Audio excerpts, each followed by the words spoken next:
Halo sobat semua, selamat datang di channel kami, Alan Mirza. Kali ini kami akan mereview alur cerita film yang berjudul An Affair. Film ini bercerita tentang seorang ibu rumah tangga yang berusia 30-an akhir, yang jatuh cinta dengan calon adik iparnya. Untuk itu, jangan lupa dukung channel kami agar terus berkembang dengan menekan tombol subscribe dan lonceng notifikasi. Oke, langsung saja kita masuk ke alur ceritanya.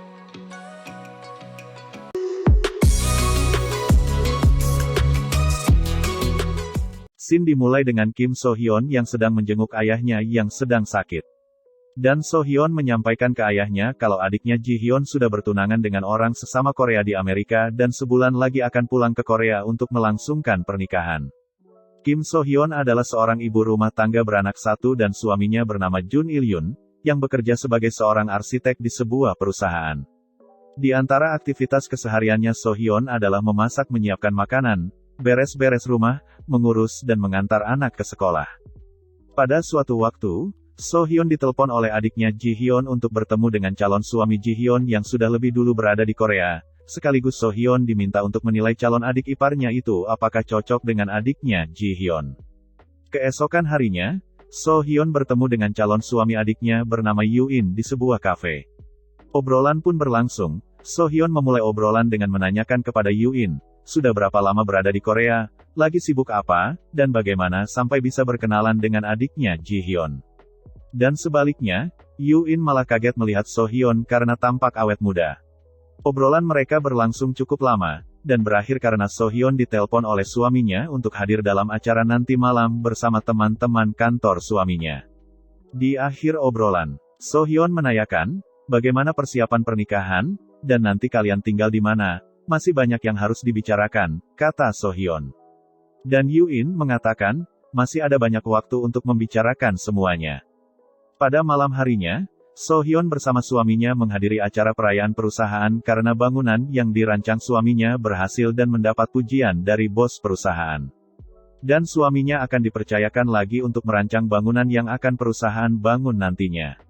Namun terlihat So Hyun agak merasa jenuh dengan suasana malam itu. So Hyun hanya duduk sambil menyeruput segelas kopi. Keesokan harinya, Yoo In menelepon So Hyun agar membantu Yoo In mencari tempat tinggal buat Yoo In dan Ji Hyun ketika sudah menikah nanti. So Hyun pun mengiyakan, dan menanyakan kapan waktunya. Dan Yoo In menawarkan waktu akhir pekan nanti. Dan So Hyun pun menyetujui. Beberapa hari kemudian, di akhir pekan, terlihat So Hyun sedang mengendarai mobilnya menuju alamat Yoo In untuk menjemputnya, agar bersama-sama mencari tempat tinggal untuk adik dan calon adik iparnya. Karena Yoo In baru sebulan di Korea, untuk sementara Yoo In tinggal di rumah yang disediakan oleh perusahaan tempat Yoo In bekerja. Singkat cerita, jalanlah mereka untuk mencari apartemen atau rumah yang dijual. Dari apartemen satu ke apartemen lain mereka kunjungi karena masih belum cocok dengan kondisi apartemen yang mereka datangi. Malam pun tiba, So Hyun mengantarkan Yoo In pulang. Ketika sampai di depan rumah Yoo In, So Hyun menawarkan agar besok mereka mencari lagi tapi di pinggiran kota Seoul. Keesokan harinya, berangkatlah mereka ke pinggiran kota Seoul. Sampailah mereka di apartemen yang ada di pinggiran kota. Tampak Yoo In merasa senang dengan apartemen tersebut. Dan So Hyun menanyakan kepada Yoo In, apakah kamu menyukai tempat ini? Dan Yoo In menjawab sambil tersenyum, aku lebih suka danaunya ketimbang apartemennya. Mereka pun memilih apartemen tersebut. Malam pun tiba, So Hyun mengantar Yoo In pulang. Ketika sampai di depan rumah Yoo In mengucapkan terima kasih kepada So Hyun karena sudah membantunya mencari tempat tinggal. So Hyun pun menjawab, tidak masalah. Dan So Hyun menanyakan balik, apa saja yang Yoo In lakukan kalau di malam hari? Yoo In menjawab, kalau dia hanya berbaring dan kadang bermain game di rental yang ada di depan rumah. Yoo In menawarkan agar So Hyun mampir dulu di rumahnya, sambil minum teh atau kopi. Tapi So Hyun mengatakan mungkin lain kali saja, karena sudah malam. Dan So Hyun pamit pulang. Keesokan harinya, Yoo In menelepon So Hyun kalau dia tidak jadi membeli apartemen yang di pinggiran kota karena ayahnya sudah membelikan apartemen mewah yang ada di pusat kota untuk dirinya dan Ji Hyun. Datanglah So Hyun di apartemen tersebut untuk melihat-lihat. Namun karena melihat wajah Yoo In yang datar, So Hyun bertanya, Apakah kamu tidak menyukainya? Dan Yuin menjawab kalau dia lebih menyukai apartemen sebelumnya karena ada danau yang menjadi pemandangan indah jika dilihat dari dalam apartemen. Yuin pun mengatakan, begitulah ayahku, dia tidak memikirkan apa yang aku pikirkan dan hanya melakukan apa yang dia suka. Bahkan sampai hal memilih pekerjaan, harus sesuai dengan pilihan ayahnya. Sambil melihat-lihat dinding yang kosong, So-hyun mengatakan, kalau mungkin dia bisa mendatangkan danau di apartemen tersebut. Dan scene berpindah di mana Yuin sedang berdiri sambil menunggu seseorang di depan sebuah galeri lukisan. Dan tak berapa lama, keluarlah So-hyun sambil membawa sebuah bingkai yang dibungkus dan memberikannya kepada Yuin. So-hyun mengatakan, ini danaumu, dan anggap saja sebagai kado pernikahan Yuin dan Ji-hyun. Tampak Yuin menatap So-hyun dengan tersenyum dan tanpa disadari ada perasaan suka kepada calon kakak iparnya itu. Beberapa hari kemudian, terlihat So-hyun yang sedang mengantar baju ganti di kantor suaminya, Jun Il-yun. Dikarenakan Pak Jun Il-yun sedang sibuk menyelesaikan proyek kantor sehingga tidak ada waktu untuk kembali ke rumah. Tiba-tiba So-hyun ditelepon oleh Yuin kalau Yuin sudah memesan perabotan rumah di salah satu toko.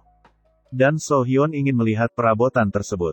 Beberapa jam kemudian, So-hyun sudah berada di toko perabotan, dia berjalan keliling toko sambil menunggu barang yang sudah dipesan di Peking.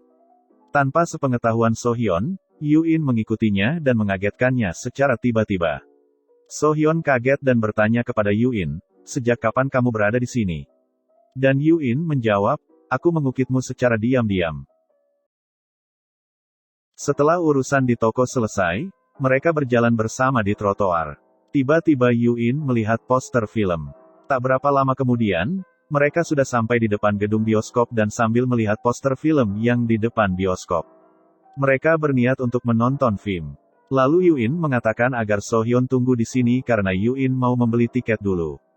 Sambil menunggu Yuin, tiba-tiba adiknya Ji-hyun menelpon, menanyakan apakah So-hyun sedang bersama Yuin. Karena Ji-hyun menelpon Yuin tapi tidak diangkat-angkat. Dan So-hyun menjawab dengan berbohong kalau dia sedang tidak bersama Yuin. Setelah telepon ditutup, Yuin datang dengan membawa 2 tiket. Namun So-hyun mengatakan, maaf, lebih baik kita pulang saja karena sudah mau turun hujan. Dan mereka pun tidak jadi nonton.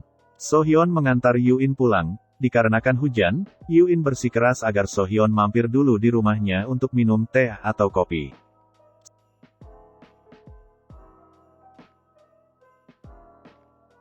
So-hyun pun menuruti. Mereka mengobrol banyak hal sambil menghadap ke jendela. So-hyun bertanya tentang Yuin sebelum tinggal di Amerika. Dan Yuin menceritakan kalau sebelumnya dia dan keluarganya tinggal di Brasil. Yuin sendiri pernah berpetualang menyusuri sungai Amazon. Dengan antusias So-hyun mendengarkan. Yuin bertanya, kenapa kau ingin mendengar tentang Brasil?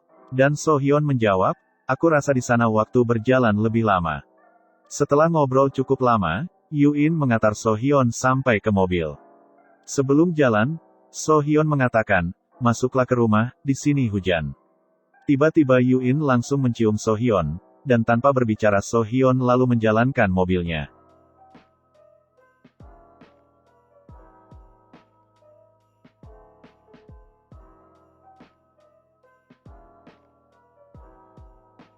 Beberapa hari kemudian, terlihat Yuin sedang berada di depan perusahaan Pak Jun Il-yun. Dan di rumah So-hyun, dia menerima telepon dari Pak Jun Il-yun kalau dia sedang kedatangan Yuin calon adik iparnya dan Pak Jun Il-yun mengundang Yuin untuk besok makan malam di rumah mereka. Keesokan malamnya, terlihat Yuin dan Pak Jun Il-yun sedang menikmati makan malam sambil membicarakan banyak hal. Sedangkan So-hyun sedang sibuk mengantar makanan dari dapur ke meja makan. Pak Jun Il-yun mengajak istrinya So-hyun untuk duduk makan bersama mereka, tetapi So-hyun mengatakan kalau dia makannya nanti saja.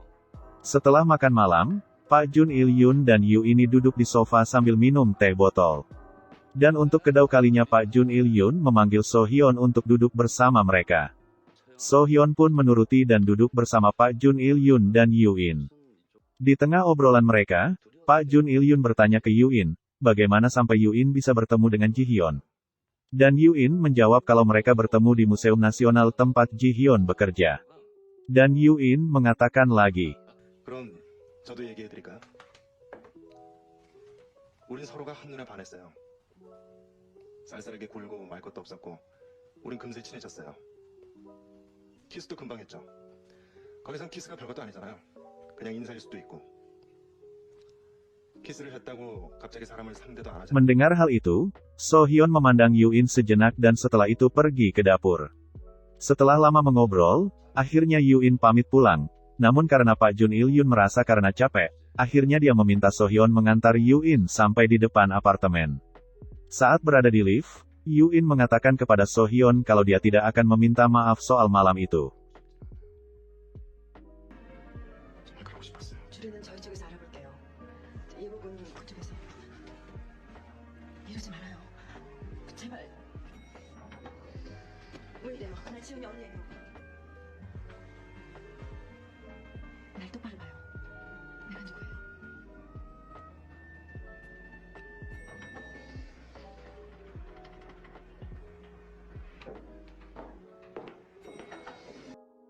Setelah mengantar Yu-in, So-hyun kembali ke rumah dan mendapati Pak Jun Il-yun tertidur di sofa. Ketika So-hyun sedang merapikan sofa, kemudian terdengar bunyi telepon. So-hyun mengangkat telepon yang ternyata dari Yu-in. So-hyun bertanya, "Kenapa kamu melakukan ini?" Dan Yu-in menjawab, "Aku akan menunggu sampai kau turun menemuiku." Saat malam sekitar jam 2 dini hari, So-hyun belum tidur, dia masih memikirkan Yu-in. Dan akhirnya So-hyun turun dan berjalan ke taman. Yu-in sedang duduk sendirian di kursi taman. So-hyun bertanya, "Kenapa kau bersikap seperti ini? Kamu kedinginan." Dan Yu-in menjawab, "Lihat, aku tetap menunggumu dan akhirnya kamu turun menemuiku." Melihat So-hyun bersikap saat makan malam tadi membuat Yu-in marah.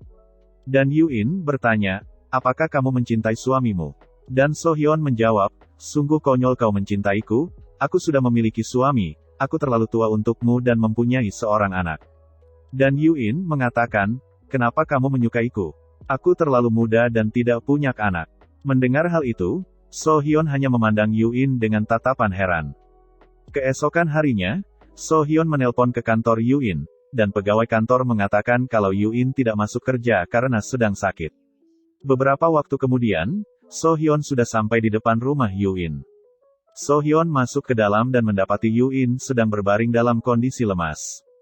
Seharian So-hyun menjaga Yu-in sambil minum secangkir teh di depan jendela. Tiba-tiba Yu-in memanggil So-hyun. Yu-in mengatakan, "Aku kira kamu sudah pergi pulang." Dan So-hyun balik bertanya, "Apakah kamu baik-baik saja?" Sambil So-hyun mendekat dan duduk di samping tempat tidur Yu-in. Yu-in mengatakan, "Aku kira kamu sudah pergi. Apa yang kamu lakukan selama aku tidur?" Dan So-hyun menjawab, "Aku cuma melihat-lihat keluar di balik jendela." Sambil So-hyun menaruh tangannya di dahi Yu-in, mengecek apakah Yu-in masih demam atau tidak. Tiba-tiba Yu-in memegang dan mencium tangan So-hyun. Sejenak mereka berdua bertatapan seakan mereka berbicara lewat tatapan. Yu-in lalu mencium So-hyun dan. Mereka berdua pun melakukan ritual penurun demam. Beberapa hari kemudian, terlihat So-hyun dan suaminya Pak Jun Il-yun sedang menghadiri acara syukuran keluarga suaminya. Namun terlihat So-hyun sangat gabut dengan suasana acara malam. Secara diam-diam So-hyun masuk ke sebuah kamar dan menelepon Yu-in. Beberapa jam kemudian, dengan menaiki taksi, So-hyun sampai di depan rumah Yu-in. Karena lampu di dalam rumah Yu-in tidak nyala dan rental game masih nyala, maka So-hyun berjalan ke dalam rental game. Sampai di dalam So-hyun mendapati Yu-in sedang bermain game, dan mengatakan, "Kok kamu kalah sama wanita?" Dan Yu-in mengatakan, "Kamu tahu cara memainkan ini?" So-hyun menggeleng kepala. Lalu Yu-in menawarkan game balap mobil yang lebih mudah dimainkan semua orang. Saat So-hyun sedang bermain game, Yu-in mematikan lampu rental. Dan sambil melihat So-hyun sedang fokus bermain game, perlahan-lahan tangan Yu-in merangkul serta memeluk So-hyun dari belakang. Dan mereka pun melakukan olahraga malam yang cukup lama. Selesai olahraga malam bersama Yu-in, terlihat So-hyun berjalan masuk ke dalam rumah dan berkumpul kembali bersama keluarga suaminya. Setelah kejadian malam itu di rental game, hari-hari selanjutnya So-hyun dan Yu-in seperti anak remaja yang sedang jatuh cinta, mereka mengisi hari dengan sering menghabiskan waktu bersama. Jalan bersama dan tak lupa juga mereka selalu olahraga bersama agar tetap sehat. Sampai pada satu waktu, So-hyun dan Yoo-in sedang berjalan bersama, tanpa sengaja mereka bertemu dengan teman kerja suaminya yang bernama Cici. Cici lalu menyapa So-hyun, dan tampak So-hyun seperti salah tingkah. Lalu Cici bertanya kepada So-hyun, "Sedang apa kalian berada di sini?" Dan So-hyun dengan berusaha tenang menjawab kalau mereka lagi mencari toko yang menjual barang yang mereka cari. Sebelum berpisah Cici meminta So-hyun dan Yoo-in agar memberikan tanda tangan mereka di gips yang membungkus tangan Cici, setelah itu Cici pergi.